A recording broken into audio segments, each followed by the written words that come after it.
तपोभूमि का महत्व। ये तपोस्थली है, ये संस्कारधानी जबलपुर का देवताल क्षेत्र है। आपके समक्ष दृष्टिगोचर हो रही हैं शिलाएं। ये शिलाएं नहीं है, प्रत्येक शिला ध्यानस्थ ऋषि है। आइए आज आपको लेकर चलते हैं संस्कारधानी जबलपुर की एक ऐसी शिला की ओर जिस शिला को ओशो शिला कहते हैं। ओशो जब आचार्य रजनीश के रूप में ध्यानस्थ थे, साधनारत थे, उस दौर में वे इसी शिला पर बैठ करके ध्यान किया करते थे। आइए आपको इस ध्यान के विषय में बताते हैं।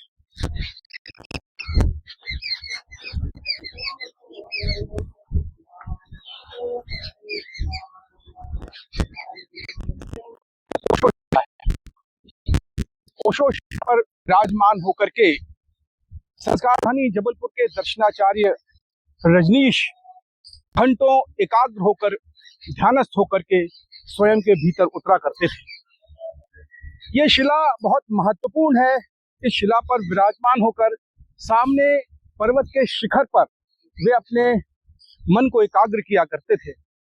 एक संस्मरण बहुत ही रोचक है।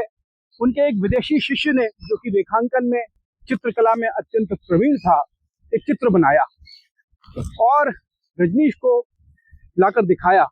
कहा, प्रभु मैंने चित्र बनाया है, इस चित्र को न जाने क्यों मैं बनाने के लिए विवश हो गया। तो आचार्य रजनीश ने, ओशो ने उस चित्र की ओर देखा और कहा, तुमने जो चित्र बनाया है ये मेरा ही चित्र है। ये उस समय का है जब मैं युवावस्था में जबलपुर में देवताल की एक विशेष शिला पर बैठ करके ध्यानस्थ हो जाया करता था।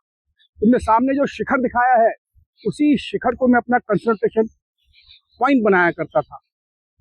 और आप जो ये शिला देख रहे हैं, ये शिला बहुत महत्वपूर्ण है, क्योंकि इस शिला पर सिर्फ आचार्य रजनीश ने ध्यान नहीं किया।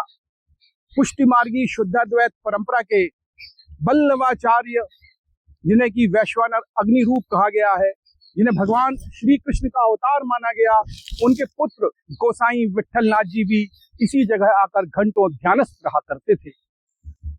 नागा बाबा वीरेंद्रपुरी भी, जिन्होंने अखंड रामचरितमानस का शुभारंभ किया, कई भाषाओं के ज्ञाता थे, वे भी इसी शिला पर बैठ करके घंटों ध्यानस्थ हो जाया करते थे। राजशेखर, जिन्होंने संस्कृत का प्रचुर साहित्य रचा, वे भी इस शिला पर बैठकर घंटों चिंतन किया करते थे। संत यशपाल, जिन्होंने अखिल भारतीय संत मत सत्संग की स्थापना की, उन्हें भी यह शिला अतीव पसंद थी और वे इस पर बैठकर ध्यान किया करते थे।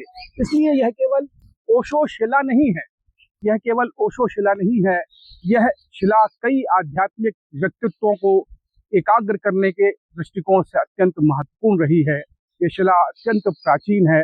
इस शिला पर ध्यानस्थ होकर, एकाग्र होकर आचार्य रजनीश 21 मार्च 1953 को मौल श्री वृक्ष भंवरताल के तले संबोधि को उपलब्ध हुए। इसी शिला पर विराजमान होकर के विट्ठलनाथ जी ने, गोसाई विट्ठलनाथ जी ने बहुत महत्वपूर्ण ग्रंथों की रचना की।